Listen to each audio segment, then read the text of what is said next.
Peoples party और मुस्लिम league नून जिनकी आपस में बहुत ज्यादा कुर्बतें पिछले कुछ दिनों में हमें नजर आ रही थी, कुछ अरसे में नजर आ रही थी, हाल ही में उनमें दूरियां नजर आना शुरू हो गई हैं। इस पर भी बात करेंगे आज के प्रोग्राम में। और दूसरा, आज जो अहम डेवलपमेंट हुई है उस पर बात करेंगे। सिविलियन मुलजिमान के फौजी अदालतों पर ट्रायल के खिलाफ आईनी दरख्वास्त दायर कर दी गई है। इस पर बात करते हैं। आपको बताते चलें कि इस वक्त हमें ज्वाइन किया है शोएब शाहीन साहब है, साबिक सदर इस्लामाबाद हाईकोर्ट बार। बहुत शुक्रिया शोएब साहब हमें ज्वाइन करने के लिए। शोएब साहब, सबसे पहले तो ये बताइएगा कि ये जो दरख्वास्त दायर की गई है सर, ये इसका लुबे लुबाब क्या है, किस एस्पेक्ट में इसको दायर किया गया है, क्या एंगल है इसका कि जो आप चाह रहे हैं कि ये दरख्वास्त इस तरह से दी जानी चाहिए थी?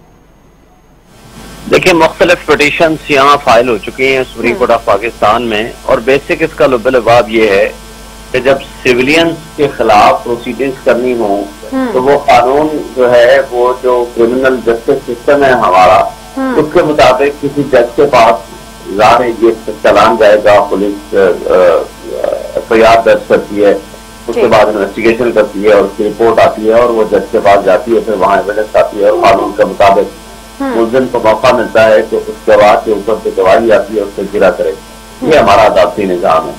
अब दूसरी तरफ जो मिलिट्री के अपने लोगों के लिए कवानीन है कि अगर कि मिलिट्री का ऑफिशियल को जुर्म करेगा, उसमें ऑफिशियल सीक्रेट एक्ट है या इस तरह का है, वो कोर्ट मार्शल अगर उनका होगा तो वो उनकी अपना मिलिट्री लॉ के तहत अपनी अदालतें होंगी, जिसको हेल्प करेगा उनका अपना एक colonel, they are not the naturally, तो उनको वो इंसाफ का मौके मुहैया नहीं होते क्योंकि आम सिविलियंस के लिए जस्टिस सिस्टम दिया गया है। तो अब सिविलियन का ट्रायल अगर मिलिट्री एक्ट के तहत या आर्मी एक्ट के तहत करना हो तो आपको याद होगा कि 2015 में एक दफा वन टाइम ये दहशतगर्दी के खिलाफ इन्होंने एक बनाया था जो आइन में तरमीम करके 2/3 मेजॉरिटी के साथ अमेंडमेंट की थी, और उस अमेंडमेंट के जरिए इन्होंने मिलिट्री फोर्स बनाई थी जी। और उसको 2 साल के लिए मुख्तस किया था, और उसके अंदर भी ये कंडीशन थी कि पॉलिटिकल पार्टी के किसी वर्कर के खिलाफ ये प्रोसीडिंग नहीं की जाएंगी। और उसके बाद 2 साल बाद जब अभी ट्रायल बाकी थे तो 23वीं तरमीम के जरिए मजीद 2 साल के लिए इसकी एक्सटेंशन हुई थी। 2019 में ये मिलिट्री कोर्ट से खत्म हो गई थी। अब सवाल ये पैदा होता है, ये भी चैलेंज हुआ था, तो मेजॉरिटी व्यूज से उन्होंने कहा कि हम आइन को खत्म नहीं कर सकते, चेंज नहीं कर सकते। और सवाल ये पैदा होता है कि अगर इस तरह की किसी भी जस्टिस, और इसमें जो बेसिक प्रिंसिपल है वो ये है कि पैरेलल जस्टिस सिस्टम आप नहीं बना सकते मिलिट्री कोर्ट के जरिए। अब सवाल जो पैदा होता है वो ये है कि अगर एक सिविलियंस के खिलाफ कानून और कायदे के मुताबिक प्रोसीडिंग्स हो सकती हैं, जो कि क्रिमिनल जस्टिस सिस्टम है हमारे मुल्क का, जो कि जजेस सुनते हैं, और फिर आइन है, और आइन के तहत दिए हुए उनके बुनियादी हुकूक हैं लोगों के, उनको आप एकदम मुअत्तल नहीं कर सकते, और उनकी मुअत्तली इस जरिए से नहीं कर सकते कि उनको आर्मी एक्ट के तहत ले जाएं और वहां जा करके झटका करते हैं और इस तरह की कोई भी प्रोसीडिंग शुरू करते हैं जो सिविलियंस के खिलाफ, वो अनकॉन्स्टिट्यूशनल एंड इलीगल है।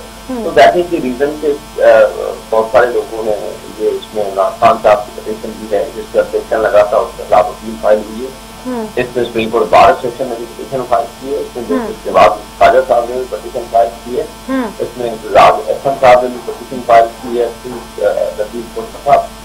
ये सारी यात्रा होंगी और इसको सुना जाएगा ऑन इट्स ओन मेरिट्स। वजाहत यही लगता है कि इसके अंदर जान है, और आप बुनियादी हुकूक मुअत्तल करके मिलिट्री लॉ को इस तरह अप्लाई नहीं कर सकते, और कोई सिचुएशन नहीं है कि आप मुल्क को जो है मुल्क के आइन को मुअत्तल करके आप सिविलियन के ऊपर मिलिट्री लॉ की वजाहत शुरू करते हैं, कानूनी जवाब नहीं है उसका। अच्छा शोएब साहब, आपने अभी कहा कि जैसे सिविलियन का ट्रायल होता है आम अदालतों में, जो हमारी सिविल कोर्ट्स हैं उनमें, उसमें दलाइल भी दिए जाते हैं, उसमें पूरा एक प्रोसेस होता है। तो सर ये जो मिलिट्री कोर्ट्स हैं इनमें क्या प्रोसेस होता है? इसमें क्या अभी तक की जो हम तक इत्तलात हैं वो यही कि फौजी अदालतों में वकील कोई दलाइल नहीं देता, तो सर फिर नॉर्मली इसकी प्रैक्टिस क्या है, क्या होता है उन अदालतों में? अगर दलाइल नहीं दिए जाते तो किस तरह से पता चलता है, क्या सारी प्रोसीडिंग होती है?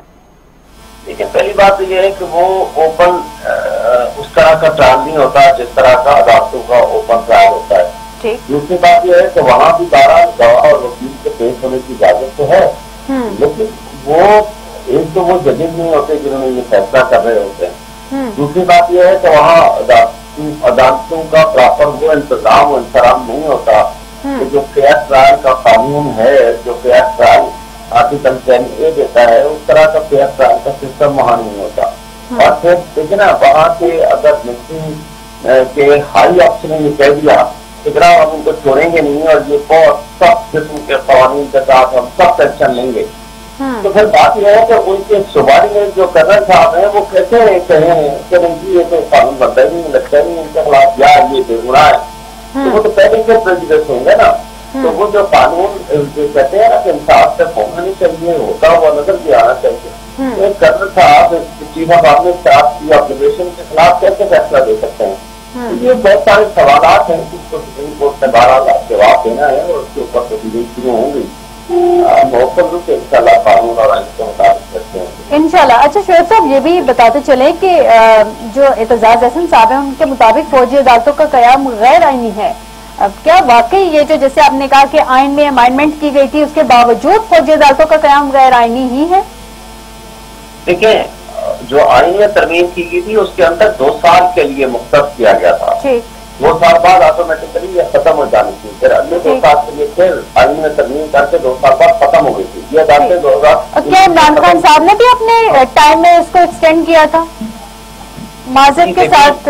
ये तमाम पोलिटिकल पार्टी, देखिए तमाम पोलिटिकल पार्टी की कंसेंट से हुआ था। पहले 2015 में हुआ, फिर 2017 में हुआ।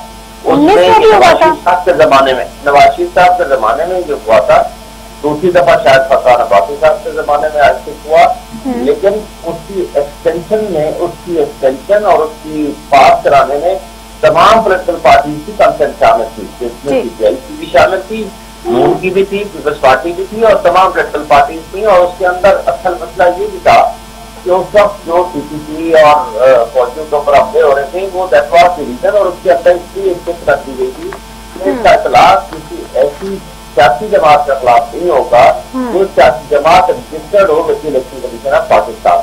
तो लिहाजा लेकिन आज की सिचुएशन मुख्तलिफ है और आज ना तो आइन में तरमीम हुई है, ना वो आइन में तरमीम आज काफी है, ना उसका तरासी को दहशतगर्दी का मामला है।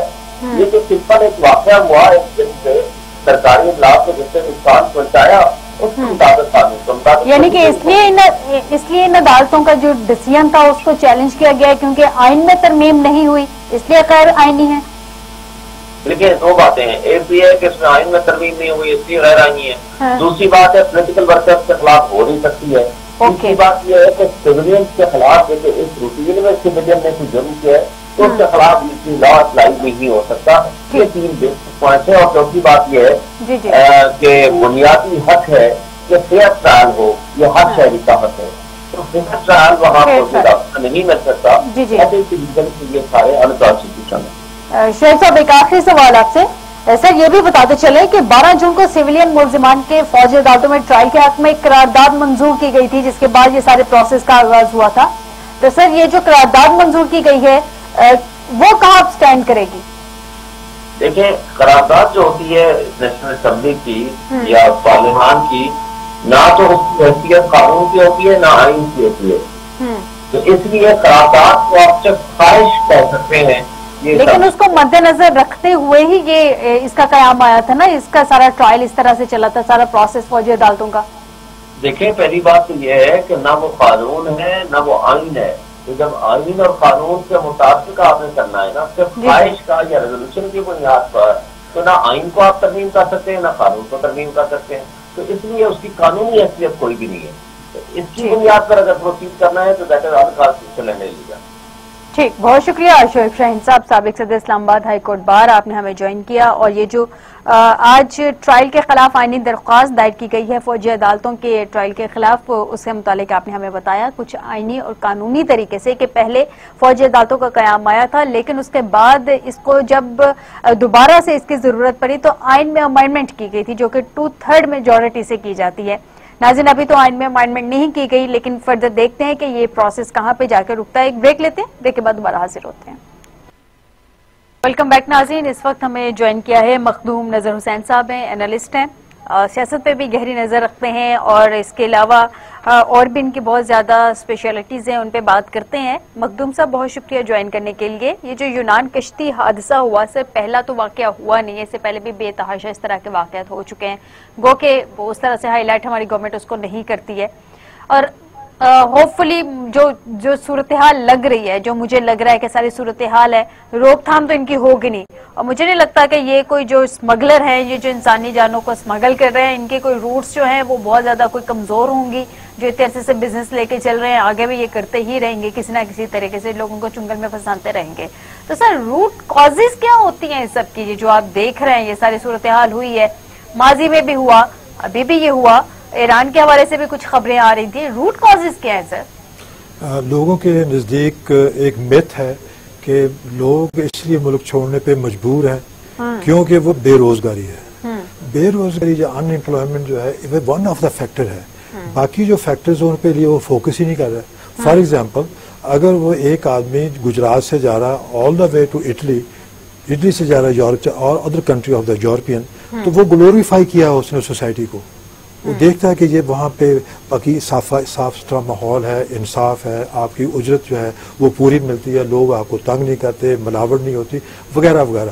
زندگی میں سکون محسوس کرتے ہیں. اگر شارٹلی بات کر لیں تو وہ سمجھتے ہیں زندگی میں سکون ہے اور وہ زندگی ایز اے ہیومن بینگ وہ زندگی لوگ گزار رہے ہیں. ویئر ان کمپیریزن پاکستان میں دیکھیں آپ، پاکستان میں تو اوبیسلی بے روزگار تو ہے ہی ہے.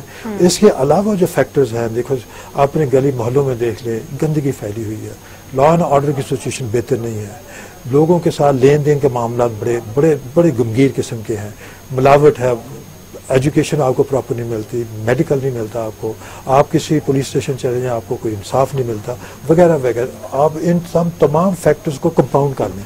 کمپاؤنڈ کرنے کے بعد ایک آدمی تیار ہو جاتا ہے کہ اگر میری جان بھی چلے جائے it doesn't matter but I have to cross the border. اس سوسائٹی میں چلے جانا جہاں باقی چیزیں جو ساری پازیٹیو ہیں. ان چیزوں پہ اگر گورنمنٹ، پاکستان گورنمنٹ اسپیشلی وہ فوکس کرے تو ان چیزوں کو ریموو کر سکتی ہے. آپ کے جو آبادی ہے، بات تو یہ نا، بات آ جا کے وہیں پہ بچتے کہ ہماری گورنمنٹ کا فوکس ہے بھی کہ نہیں ہے. وہ نہیں، گورنمنٹ کا فوکس ہے بالکل ہی، لیکن پبلک ایٹ لارج انہیں چاہیے اپنی زندگی انہوں نے اس سوسائٹی میں گزارنی ہے، اس سوسائٹی کو بہتر کرے بجائے اس کے they should leave the country. اگر فار ایگزامپل میرے گھر میں سانپ نکل آئے، اس کا مطلب میں گھر چھوڑ کے بھاگ جاؤں، میں سانپ کو ماروں. جو ہماری ویکنیسز ہیں ان کو فوکس کرے، ان کو فوکس کرنے کے جوان کیسے کرے گا، ان ویکنیسز پہ فوکس کیسے کرے گا؟ مجھے ایک بات بتائیں، ایک بچہ ہے یونیورسٹی سے اعلیٰ ڈگری لے کے باہر نکلا ہے، اس کا ڈیفینیٹلی خواب ہے، اس نے ایک انویسٹ کیا ہے اپنے اوپر، اس کے پیرنٹس نے انویسٹ کیا ہے کہ اس کو ہائر ایجوکیشن اس کو دلوائی ہے. اب وہ باہر نکلتا ہے، اس کے جو ہمارے ملک کے حالات ہیں، زیادہ تر سفید پوش ہیں، جس طرح سے مہنگائی 38-39 پہ پہنچ گئی ہے % پہ، تو زیادہ تر سفید پوش ان کا یہ ہوتا ہے کہ جناب لوگ ڈھکے چھپے انداز میں گھر کا خرچہ کسی طرح سے چلا لیا جائے. جو جوان ہوتا ہے اس کو ہوتا ہے میں کچھ کر دکھاؤں، میں کچھ کروں، اپنے گھر کے حالات تبدیل کروں. ایسے میں اگر اس کو مواقع نہیں ملتے کہ وہ کچھ کر سکے تو وہ کیا کرے گا؟